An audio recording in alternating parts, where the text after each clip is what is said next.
Cancer, hi, welcome to Mr. Queen PH. At ito ang inyong energy update for December 16 to 31, 2023. General reading, just take what resonates. Watch your Sun, Moon, Rising, Venus for other messages. And thank you sa lahat ng sumusuporta dito sa ating channel. Just a reminder, gamitin nyo lamang ang reading na ito bilang gabay. And pa-follow, like na rin ang ating Facebook at TikTok. Lahat po yan, Mr. Queen PH. And please check out my Shopee, available ang mga protection and prosperity items, zodiac sign bracelets, and many more. Link on the description. So, let us see, Cancer. Ano yung update sa inyo second half ng December 16 to 31. Uy. May may relationship. Yung iba sa inyo, if you are single, pwedeng you are now ready to enter a relationship. Pwedeng you are enjoying your life, you are going out with your friends. Yung iba naman, romantic connections, you are entertaining new romantic connections. So this is also business partnership para sa iba sa inyo na meron kayong mga kausap ngayon para tulungan kayo or makipag-partner sa inyo for a business. What is the Two of Cups? You have the Hierophant. Yes, so yung iba sa inyo, you are communicating with mentors, yung mga pwede sa inyong magturo, no, ng mga abilities, talent, skills nila. Parang you are asking for guidance, no, advice from someone na well-experienced, no, expert na sa field na gusto mong pasukin. Can be a business or a project. Yung iba naman sa inyo, you might be getting so serious in a relationship. Na tipong nasa early stages pa lang kayo ng dating, no. You are already thinking about marriage, settling down. Ayan. So, iba sa inyo, seryoso ang relationship na pinapasok ninyo. You have the Seven of Cups as your challenge. Meron ka mga options available sa'yo na medyo nako-confuse ka. Oo. What is the Fool? Oh, okay. Yung iba kasi sa inyo, takot mag-take ng risk. So, syempre, sabi nga the riskier you take, the higher the chances of winning something big. 'Di ba? So, I think it's time for you to parang take chances on the things na alam mong interesado ka. This can be a relationship, taking chances sa isang tao na sa tingin mo ay pasok naman sa standards mo, na nagkakaintindihan kayo. So, yung takot mo ay pwede mong iset aside. Kasi yung iba, yung fears na yan, yung takot na yan, nanggaling yan sa past experiences eh. Kasi kung wala kang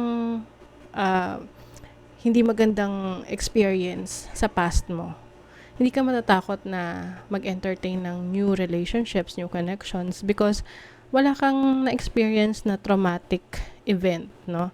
So, walang fears. So, yung iba sa inyo, yun yung nagiging challenge. Dahil, galing pa sa past energy. So, it's time for you to sort things out with whatever you want to pursue. Yung iba kasi pinipresentahan ng maraming options. So, ang tendency, nahihirapan silang mag-decide. Okay? So, let's see your opportunity. Ang ganda ng opportunity ninyo. You have the Sun. You have the opportunity to go out, to have fun, have a vacation with your family, enjoy sunlight, no? Ito yung tipong, celebratory yung energy ninyo, yung opportunities ninyo. I also see an opportunity to have a baby. So, if you've been wanting na magkaroon ng anak, so I'm seeing na binibigyan ka ng opportunity to have a baby, lalo na may buntis dito. Ooh, you have the Three of Swords as an opportunity. I think this is you healing from a situation and very painful. Okay? I think ito na yung yung sinasabing sisikat din ang araw. Kasi tinan mo to, umuulan dito. So, parang sinasabi rito is, it's your past. Anything na nangyari sa past na nasaktan ka, naging malungkot ka, andito na yung sun. The sun is shining for you. Okay? You are recovering. You have the opportunity to recover from these losses, from these pain na na-experience mo. Itong disappointment na to.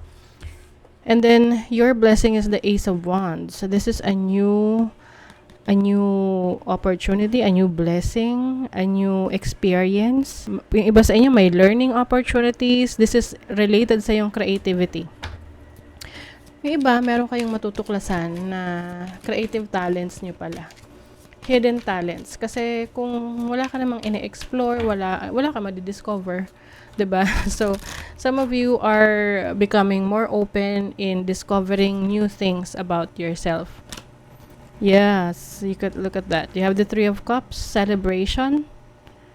Some of you will spend more time with your friends, going out, no? I think you are having more fun ngayong December. Mas ine-enjoy mo ang every moment na meron kang pagkakataon na makapag-enjoy with your friends, to go out with them, your loved ones. Yes, you have the Sun in Sagittarius in the 9th house. Enthusiasm. You are very enthusiastic. Alive, alert, awake. Alam niyo yung kantang yun?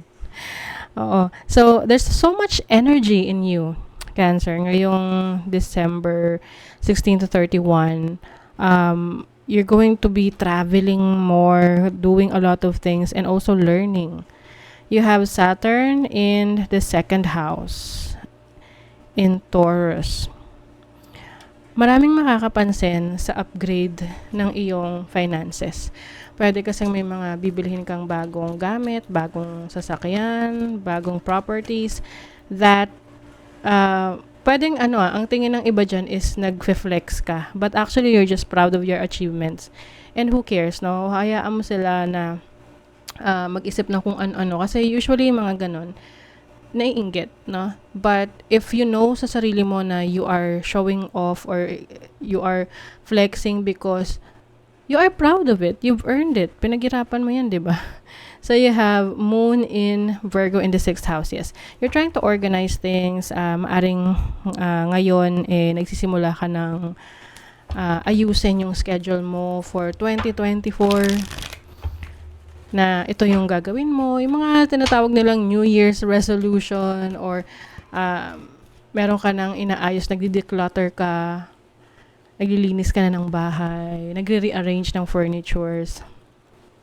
So, sa yung finances, meron ditong history and practical and objective. Okay, so yung iba sa inyo, if you are planning na merong balikan na trabaho, career, business, na alam nyo hindi na naging successful in the past, iwasan nyo na siyang balikan.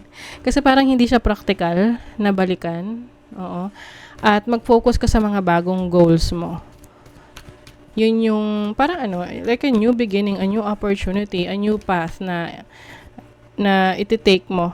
Okay, moving forward. Kasi this is like a preparation for you para sa 2024. Merong someone is making excuses sa relationship. So this is also, meron ding new opportunities for love. I think, no, if you are connecting with someone ngayong second half ng December, you wanna make sure na itong taong to is nag-e-effort, okay? Kasi kung hindi siya nag-e-effort, lagi lang siya nag-make ng excuses, anong point ng relationship na yan? 'Di ba? So, it's all up to you. Communication is the key, yes. Importante na nakikipag-usap ka ng maayos sa mga ka-deal mo, especially sa relationship. Attend to details. New moon in, last quarter moon in Virgo. Yes, very detail-oriented. You are going to organize things in your life, in your business, in your career. And then, bring love into the situation. You may be bringing love into your life ngayong second half ng December. That's why you're trying to entertain relationships, connections, and leave the past behind. Yes, you are letting go of the past. Anything na alam mong hindi na nag-work out, okay? You might not be giving another chance. Especially in your career, okay? Kasi mukhang hindi na siya practical na subukan ulit. Especially kung hindi na siya nag-work in the past. You have 7th house, relationships, Uranus. Oh, there's Uranus and Taurus. I think when it comes to relationship, hahanap ka ng person na magbibigay sa'yo ng stability pagdating sa relationship, pag-handle ng relationship. So that is your reading, Cancer. Kung nagustuhan nyo ito, naka-resonate kayo, mag-comment kayo dyan, like, share, subscribe para lagi kayong updated sa ating mga readings. Thank you so much, Cancer. See you again.